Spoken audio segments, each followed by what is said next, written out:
Hello everyone and welcome to episode 22. I'm Gabe and today we'll be finishing up Route 10. But first, a recap. In the last episode, we traveled through Plio Cave and ran into your rival, Grant. You were able to defeat him, exit the cave, and now you're continuing up Route 10.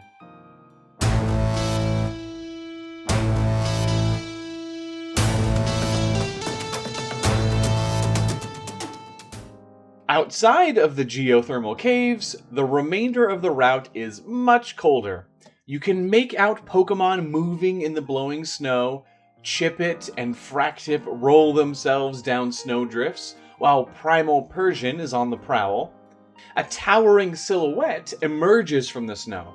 And before we get to it, we're actually going to revisit a previous design. I generally don't plan on doing that many redesigns, but let's take a look at a quick change for Primal Amara. So because of a tweak that I will be making to Aurorus, little Amara is switching from pure fairy type to an electric type instead. I know I made a big fuss about wanting this line to have the fairy typing, but the type combination that we're going to be ending up with is so good that I'm just going to have to be okay with losing the fairy type. So yeah, little Amara's design is essentially the same other than a slight color palette swap and some changed verbiage on its dex entry. It is now the static field Pokemon. This cute Pokemon wiggles its long horns when it gets excited. Primal Amara's horns are used to help it navigate by sensing electromagnetic fields. They are unable to become lost due to this sense. Primal Amara are often picked on by Tyrant in the wild, and will resort to surprisingly strong static shocks if provoked. And its ability remains cute charmed. I like that, it's just as a wink that it kinda maybe should still be fairy type. But enough of that, let's take a look at what Primal Aurorus will be. So, obviously, we're gonna continue with the original inspiration, which is the Amargasaurus. I was looking into it to see what the recent consensus on its spines were, within the paleontological community, but it looks like the sales are still correct. There were some studies put out that suggested that the spines could have been covered by keratin sheaths, essentially turning them into like a bunch of thin horns along the back of their necks, and with no sail structure at all, but it's looking like that is not correct. Oh, but it's also likely that the sail was not a particularly fleshy hump like some had theorized, so I wanted to make sure that in this redesign you were still able to see the individual spines. Also, instead of the flowing ribbon of the original, this will have a more rigid or frigid sail made out of ice that kind of grows on its back. And of course, that gives us our typing of electric ice. This just made the most sense for a Pokemon inspired by the Aurora phenomena. Electric because, they're caused by the Earth's electromagnetic field, and ice because they're most commonly observed closer to the poles. I actually lived in Alaska for a few years and got the opportunity to see the Aurora Borealis for myself, and it's unbelievable, just bananas. So anyway, I'm pretty happy with getting this fairly unique type in there. This is Primal Aurorus, the twin sail Pokemon. This gentle giant comes to the aid of any Pokemon or person in need. They often lift smaller Pokemon off of the ground with their dexterous tails and place them between their two icy sails for protection. They can cause their ice to illuminate with a rainbow of colors by charging it with electricity. In the wild, only Tyrantrum dares hunt this Titan. Its ability is Radiant Sparkle. So that means when it's hit by a contact move, there is a 25% chance it'll confuse the attacker. Primal Aurorus lumbers through the snow and causes its icy sails to pulsate with color to say hello as it passes by. You do spot a much smaller Pokemon that darts between the mighty Aurorus's feet. It's incredibly fast, but you squint against the snow and sun to get a good look at this tiny Pokemon scurrying atop the snow. Time for another ice type. I'll let you know that this design has some slight inspirations, but that it's mainly a transitional design to get to its second stage. But there was an arboreal reptile called Avacranium that used a clawed and likely prehensile tail to climb trees, and I wanted to riff off of that.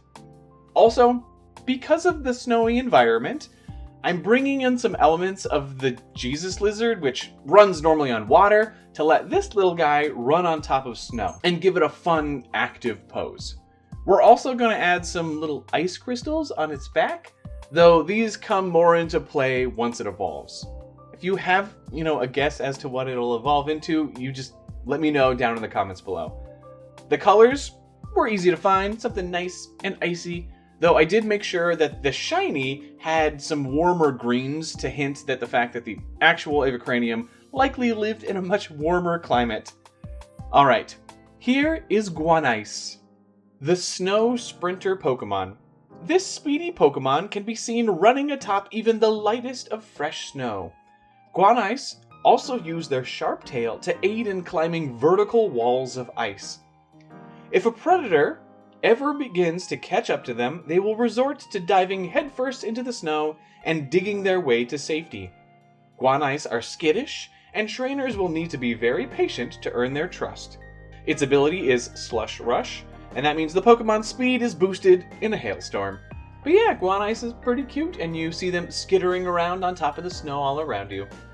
As you climb up the mountain, you do come across a construction site. Some friendly workers are putting the last touches on a massive hotel and arena. Apparently, some wealthy individuals from outside the region have funded their own scenic hotel to visit the Palean region. It is sure to be finished soon, so you'll have to come back and challenge some of the trainers who visit. Well, we just had to squeeze in a battle frontier setup into the region somehow, and we can easily say that good old Professor Ginkgo couldn't say no to some additional funding from a wealthy benefactor if all she had to do was let them build a hotel and battle facility. Oh, and speaking of Professor Ginkgo, I'll let you know that I'll be marrying her here in a few days. I usually try and read and respond to comments right away, but if there is a delay this time, just know that we are in that last mad dash before the wedding. But enough about me. You continue trekking through the snow. You're feeling quite cold as you near the summit. Your teeth are chattering loudly, but a song on the wind lifts your spirits and gives you the motivation to carry on. You look around for the source of the pleasant tune and spot a new Pokemon. Alright, if you remember back when we did the Helfoof fairy line, I had mentioned that I already had a Nurse Joy Pokemon in mind for the Palean region, and this is it. This is our musical Parasaurolophus. Parasaurolophus? Is that how you say it? For the longest time, I used to say Parasaurolophus, but I think that's wrong. So, yeah, Parasaurolophus. Oh, and we're going to be running with the calls that these hadrosaurs likely made using their resonating chambers and their ornate crests. In particular, we're bringing in brass instruments like the trombone and trumpet. Oh, and the body shape of Parasaurolophus always reminded me a bit of like an ocarina as well, so we're going to pull in some inspiration from that too. We're going to make it so that the tail and like some of the body are hollow with holes to let air out, so that much like a real wind instrument, this Pokemon can play different notes by covering different holes along its tail and knees, or, head crests. So just imagine that while it's playing music, it is just like smacking itself all over, almost like a ham bone dance. In the end, it ended up nice and musical, instrument head, holes making the shape of notes, and even lines on its belly like sheet music. Oh, and of course, the shiny just had to be golden so that it could look even more like a brass instrument. This is Hadritute, the trumpet Pokemon. Fossilized remains from this ancient Pokemon had been played as instruments. It wasn't until Hadritute was revived that researchers realized that it uses its mostly hollow body as a resonating chamber. They love to cheer up others with their uplifting music. Recently, they have been observed moving in herds and playing epic orchestral arrangements. Its ability is Pixelate, so that takes normal type moves and makes them do fairy type damage and increases their power by 20%.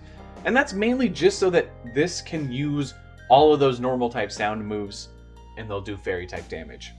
The hadritute's jolly demeanor urges you to the top of Mount Paleo, where you find a resilient settlement. You look around, but nobody is in sight. Something feels off. You ready yourself to investigate, but you'll start with that in the next episode. Thank you all so much for watching, and please leave a like if you enjoyed the video. As always, I'd love to hear your thoughts on today's episode down in the comments below. I'll see you in episode 23 after I have wed the lovely Erin. Bye!